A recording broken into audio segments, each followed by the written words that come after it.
énergétiquement, si elle est stressée, si elle a peur, si elle a des angoisses. Et là, des fois, 1 heure ou 2 avant, je me dis, mais ça ne m'appartient pas ça. Et je suis déjà en connexion avec la personne qui va arriver.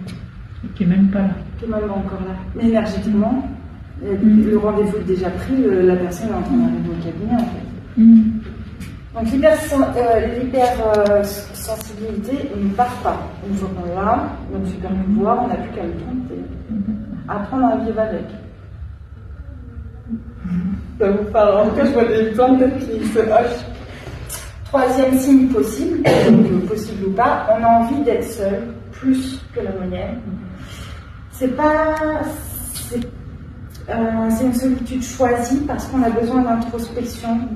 On a besoin d'écouter son âme et notre intériorité, ça retourne avec la perte de sens pour retrouver le pourquoi. Donc ça aussi, je vois des têtes qui se hochent. La solitude, c'est choisi et ça ne veut pas dire que c'est pour toujours, mais ça veut dire qu'à des moments donnés, dans votre journée, peut-être même si vous êtes en famille, ben vous avez besoin de votre moment de retrait. Parce que la socialisation, elle est compliquée, vous êtes hypersensible, donc vous captez tout. Et ces moments-là, c'est vos moments ressources. C'est pas forcément la solitude subie, en fait. C'est une solitude nécessaire. Ça vous parle aussi? Ouais. Ensuite, un 4e signe, ça pourrait être votre intuition qui se développe. C'est pas ça pourrait, c'est même sûr.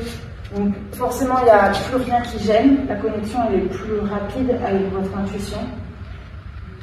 Donc là, vous avez juste à la suivre pour qu'il arrive des belles choses, en fait. Même si au début, on se dit c'est bizarre, ça peut vraiment être vu comme des signes. Ça vous parle aussi. Et il vous arrive quand même des belles choses, même si vous pouvez avoir perdu du sens, etc. Ben, il y a quand même des choses chouettes qui arrivent, quoi. Ensuite, un autre signe, un petit peu qui va avec la perte de sens, mais la perte de sens, on ne sait plus pourquoi. Et là, on commence à tout remettre en question. Donc, les croyances des parents, ce qu'ils ont pu nous inculquer, pourquoi ça fait rire, en tout cas.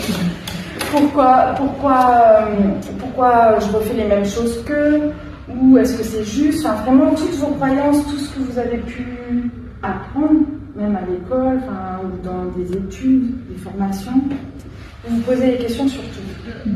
Là, clairement, et vous balayez, vous nettoyez, on va dire, pour que il n'y ait plus que ce que vous pensez qui est juste à vos yeux qui reste. Donc ça, c'est encore un sacré truc parce que ça fait faire du tri. Ça fait faire beaucoup de tri. Et ça va aller avec ça, avec la suite. Quand on fait beaucoup de tri, au bout d'un moment, avec l'éveil spirituel, on change de vibration. Et quand on change de vibration, forcément, les personnes qu'on côtoyait peuvent avoir moins de sens. On n'a plus d'atomes crochus comme avant. Donc le grand tri commence, quoi. Ça peut être matériel. Si, il n'y a pas de souci pour répondre à la question. Le grand tri commence, donc la vibration, elle change. Donc on n'a plus forcément envie de faire le même métier. On en est là.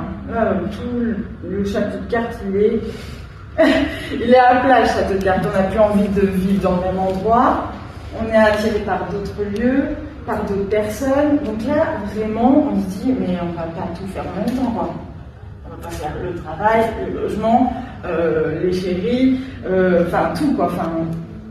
C'est souvent dans un éveil spirituel, vu que la vibration change, on trie tout. Et souvent, ça arrive en même temps. C'est pas très rigolo. On se retrouve sans plus rien. Quand je me suis séparée, je vous ai dit ça au tout début. Moi, il ne me restait que ma voiture et 65 € sur mes comptes. Et je dis, allez, on y retourne. Donc ça, pour avoir vécu ce genre de choses, je pense que... Et ensuite, donc là, c'est un appel intérieur. Et là, vous voulez retrouver du sens à votre vie. Pourquoi je suis fait? Donc là, on remet tout en question. Et là, maintenant, on se pose des questions existentielles du quelle est ma mission? Comment je peux aider les autres? Quel est l'intérêt de ma vie? Pourquoi je fais certains choix, en fait, dans cette vie, en fait? Ça vous parle aussi? C'est faire des choix différents, changer de métier? Non. Non, c'est que vous n'avez pas les signes dans les valises spirituelles. Non. Vous vous reconnaissez dans aucun signe? Non, parce que c'est que des choses à des moments donnés. Très très court. Court. Et ils se sont cumulés en même temps ou pas? Non, pas forcément.